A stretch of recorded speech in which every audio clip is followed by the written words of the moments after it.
Welcome to Blizzard Fire. We hope this video helps fire up your solution. You start by confirming reliable Wi-Fi and a central hub. Quality network is the backbone. Once done, place the router centrally and prioritize 4 GHz for most devices, reserving 5 GHz for high bandwidth gear. Next, inventory what you already own: lights, plugs, locks, and group them by room. This prevents confusion later. Make accounts for the hub and key apps now, and set up two-factor authentication so your system is secure from the first step. Once the hub is online, pair security devices first, cameras and locks, because they need priority and consistent power.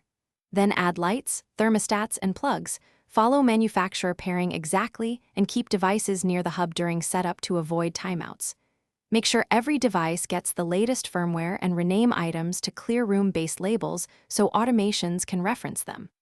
Also, use Ethernet for the hub when available. This reduces dropout and makes complex scene rules more reliable as you scale. Finish by creating core automations: morning routine, away security, and energy-saving night modes. Start simple and add conditions.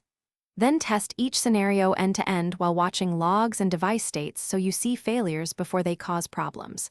Make redundant rules for critical systems, like a secondary contact for alarms.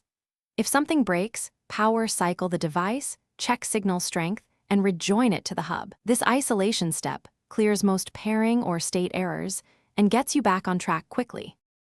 Thanks for watching. If you found this helpful, don't forget to like and subscribe.